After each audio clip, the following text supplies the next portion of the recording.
और अब आपको लेकर चलते हैं, उच्च शिक्षा मंत्री भंवर सिंह भाटी प्रेस कॉन्फ्रेंस कर रही हैं। आयोजन के संबंध में ये चर्चा हुई तो उसमें जो हमारे प्रदेश के बाहर के जो विद्यार्थी हैं उनको पब्लिक ट्रांसपोर्ट पूरी तरह से चालू नहीं होने की वजह से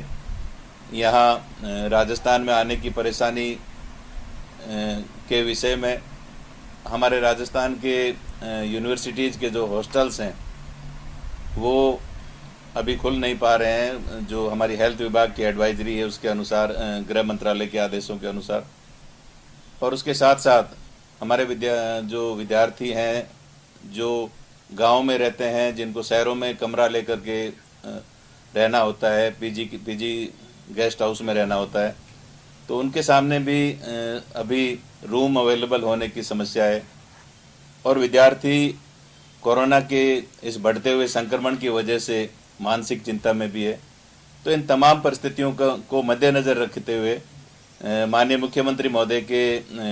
की अध्यक्षता में जो बैठक हुई, उनके द्वारा उस बैठक में ये निर्णय लिया गया कि राजस्थान के सभी विश्वविद्यालयों के हमारे शेष रही हुई जो परीक्षाएं हैं वो परीक्षाएं नहीं करवाई जाएगी और हमारे राजस्थान के यूनिवर्सिटीज़ के सभी विद्यार्थियों को अगली कक्षा में बिना परीक्षा के प्रमोट करने का निर्णय माननीय मुख्यमंत्री महोदय के स्तर पर यह निर्णय हुआ है। चूँकि माननीय मुख्यमंत्री महोदय का ये निर्णय हमारे राजस्थान के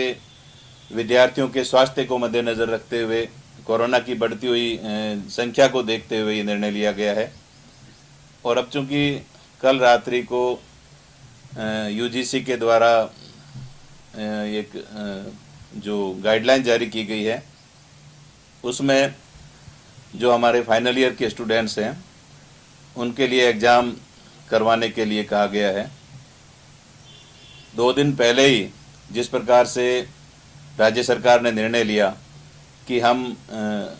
राजस्थान के विश्वविद्यालयों की परीक्षाएं इन परिस्थितियों में राजस्थान में आयोजित नहीं की जा सकती है, तो यूजीसी की जो गाइडलाइन है, उनके जो दिशा निर्देश है वो देश भर के लिए उन्होंने जारी किए हैं। हम यूजीसी के और एमएचआरडी विभाग के हर आदेश का सम्मान करते हैं, लेकिन जिस प्रकार से हमारे देश के अलग अलग प्रदेशों की अलग अलग स्थितियां हैं, देश में कई ऐसे राज्य हैं जहां कोरोना का प्रसार कम है, वहां कोरोना के से पीड़ित होने वाले, संक्रमित होने वाले विद्यार्थी या लोगों की संख्या कम है। लेकिन राजस्थान में जिस प्रकार से अनलॉक होने के बाद जो कोरोना की संख्या जिस प्रकार से बढ़ रही है,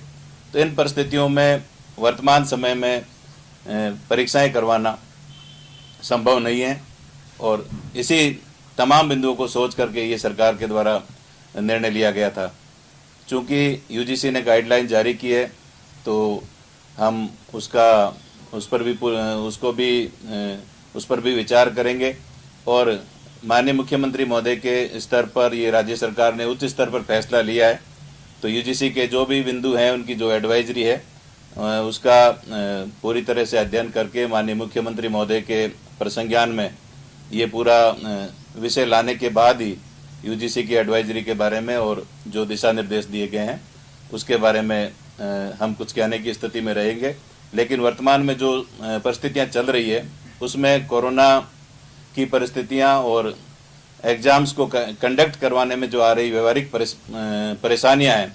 उन परेशानियों, उन दिक्कतों को मद्देनज़र रखते हुए ही राज्य सरकार ने ये निर्णय लिया था। और आगामी निर्णय, चूँकि राज्य सरकार का ये निर्णय है, इस पर मुख्यमंत्री महोदय के स्तर पर ये निर्णय हुआ है,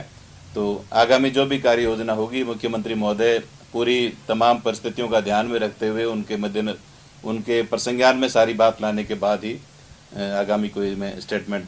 दिया जाएगा। पूछें तो क्या गाइडलाइन को फॉलो किया जाएगा या नहीं किया जाएगा? क्योंकि बहुत प्रदेश के जितने भी स्टूडेंट असमंजस की स्थिति में हैं,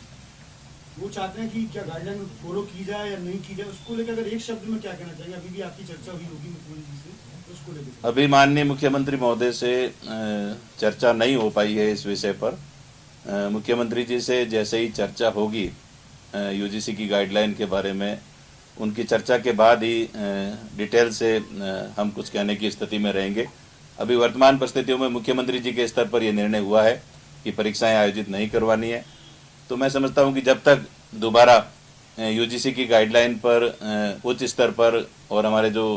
शिक्षाविद हैं, हमारे यूनिवर्सिटीज़ के वाइस चांसलर्स हैं, सभी लोगों से विचार विमर्श करके, क्योंकि अभी हमारे पास समय है, सितंबर तक का समय यूजीसी ने दिया है परीक्षाएं आयोजित करवाने का। 31 जुलाई तक हमारी भारत सरकार की जो गाइडलाइन है अनलॉक 2 की, उसमें भी ये कहा गया है कि तमाम शैक्षणिक संस्थान हैं जो 31 जुलाई तक नहीं खोले जाएं। तो छात्रों के हित में ये पूर्व में जो हमने जो निर्णय लिया है राज्य सरकार ने, वो राजस्थान के विद्यार्थियों के हित में उनके स्वास्थ्य को ध्यान में रख करके लिया है, और उनके स्वास्थ्य को ध्यान में रखते हुए, उनके भविष्य को ध्यान में रखते हुए, उनको किसी प्रकार का एकेडमिक लॉस नहीं हो, इन तमाम बिंदुओं को मद्देनजर रखते हुए माननीय मुख्यमंत्री महोदय के स्तर पर आगे कोई निर्णय लिया जाएगा। केंद्र सरकार की तरफ से कहा गया था कि प्रमोट शब्द का उल्लेख अगर मार्कशीट में होगा तो इसका आगे भविष्य में जाकर के उन्हें उनके करियर में कई परेशानी का सामना करना पड़ सकता है। गुजरात का भी उन्होंने उदाहरण दिया कि भूकंप वगैरह की परिस्थितियों में ऐसा किया गया था, उसका आगे उनको काफ़ी कॉम्प्लिकेशन जो है वो रहा। तो ऐसे में आपको नहीं लगता कि जो सरकार ये सोच रही है कि सितंबर में जाकर के संभावनाएं जताई जा रही है, तो आगे आगामी दिनों में इसको किया जा सकता है? कोरोना की जो परिस्थितियां हैं, हम 3 महीने से कोरोना से लड़ रहे हैं। न सिर्फ हमारा देश बल्कि हमारा प्रदेश, हमारा देश, हम सब लोग कोरोना से लड़ते जा रहे हैं। लेकिन कोरोना की जो स्थितियां हैं, कोरोना के जो संक्रमित होने वाले लोगों की संख्या है वो लगातार बढ़ रही है, कोरोना के पेशेंट्स बढ़ रहे हैं। ऐसी स्थिति में असमंजस की स्थिति है कि हम परीक्षाएं कितने दिन तक आगे और एक्सटेंड कर सकते हैं, क्योंकि जो सत्र हमारा जून में शुरू होना था, हमारे एडमिशन्स होने थे, तो ये सारा हमारा जो प्रोसीजर जो हर साल हम करते हैं वो लेट होता जा रहा है। और जो जहाँ तक प्रमोट शब्द की बात है, प्रमोटेड की बात आप कर रहे हैं, तो इसमें मैं ये कहना चाहूँगा कि कोरोना की ऐसी परिस्थिति पिछले सैकड़ों सालों में ऐसा कोई समय नहीं आया, क्योंकि एक अलग परिस्थिति है आज देश और दुनिया के सामने, हर व्यक्ति के सामने सबसे पहले उसका जीवन है, उसका स्वास्थ्य है।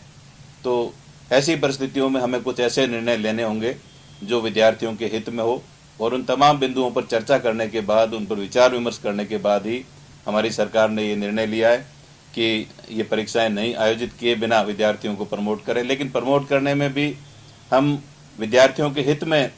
उनको किसी भी प्रकार का उनकी डिग्री की वैधता को, उनकी डिग्री की गुणवत्ता को पर किसी भी प्रकार का फर्क नहीं पड़े, उनको नुकसान नहीं हो, इस संबंध में हम पूरा विचार विमर्श करके और छात्रों के हित में निर्णय लेंगे, और ताकि उनका किसी भी प्रकार का नुकसान नहीं हो। और न सिर्फ राजस्थान ऐसा राज्य नहीं है, मध्य प्रदेश में, हरियाणा में, दिल्ली में, देश के कई राज्यों में जो परीक्षाएं हैं वो निरस्त की गई है या स्थगित की गई है, क्योंकि परीक्षाएं करवाने की स्थिति नहीं है। राजस्थान की जो भौगोलिक परिस्थितियां हैं, ये बहुत ही विस्तृत रूप से फैला हुआ क्षेत्र है। यहाँ परीक्षा देने वाले विद्यार्थियों की संख्या भी 20 लाख से भी ज़्यादा है। तो ऐसी स्थिति में कोरोना का संक्रमण जिस प्रकार से फैल रहा है, हमारे लिए स्वास्थ्य सबसे महत्वपूर्ण है, और इसको ध्यान में रखते हुए सरकार ने ये निर्णय लिया है। यूजीसी के जो गाइडलाइन है, जैसा मैंने आपको कहा, उनके जो दिशा निर्देश हैं उनका हम सम्मान करते हैं। यूजीसी हमारी सर्वोच्च संस्था है, और विद्यार्थियों के हित में यूजीसी की गाइडलाइन का ध्यान में रखते हुए और राज्य के का जो वर्तमान जो कोरोना की परिस्थितियां हैं, उन तमाम परिस्थितियों को ध्यान में रखते हुए मुख्यमंत्री महोदय के स्तर पर इस पर पुनः चर्चा की जाएगी, और यूजीसी के जो दिशा निर्देश हैं उस पर उसके बाद सरकार के द्वारा कोई प्रतिक्रिया दी जाएगी। समय नहीं है अभी, आपके पास तो सितंबर का समय है, लेकिन अब स्टूडेंट क्या करे, तैयारी करे या नहीं करे? ये स्टूडेंट्स के सामने बड़ी असमंजस क्या करेंगे? आप ये कह रहे हैं कोरोना के खिलाफ अभी 7 दिन पहले ही 10वीं और 12वीं की परीक्षाएं हुई हैं, तो क्या उनके लिए कोरोना का खतरा नहीं था? अगर सरकार ये कहती कि कोरोना की वजह से हो रही है, तो फिर ये तो 10वीं और 12वीं बोर्ड की परीक्षा नहीं होनी चाहिए थी अगर कोरोना की बात है। देखिए, कोरोना का जो ग्राफ है वो डे बाय डे बढ़ रहा है। कल राजस्थान में 400 था तो आज 500 हुआ है, उससे पहले 300 था, कई दिनों तक 200 का रहा प्रतिदिन कोरोना के संक्रमित होने वाले लोगों का। लेकिन आंकड़ा जिस प्रकार से रोज बढ़ रहा है, और दूसरी स्कूल की परीक्षाओं की यदि हम बात करें तो राजस्थान में स्कूली शिक्षा के सेंटर्स भी ज़्यादा है, और ग्राम स्तर पर जो हमारे परीक्षा केंद्र हैं वो बनाए गए हैं, कॉलेज के विद्यार्थी को तहसील मुख्यालय पर या जिला मुख्यालय पर आना पड़ता है। और उसके साथ साथ जो मैं कहना चाहूँगा कि हमारे कॉलेज में परीक्षाओं और प्रश्न पेपर्स की जो संख्या है वो ज़्यादा है। स्कूल्स के बहुत ही कम पेपर थे जो ड्यू थे, जो बहुत 10-15 दिन के समय में पूरे हो गए। हमने फाइनल ईयर का जो एग्जाम का शेड्यूल बनाया वो भी 1.5 महीने का बनाया, करीब 45 दिन का। और सारी परीक्षाएं यदि हम आयोजित करवाते हैं तो उसमें ज़्यादा समय लगता है। तो ऐसी परिस्थितियों में आपकी मीडिया के माध्यम से हमारे विद्यार्थियों के द्वारा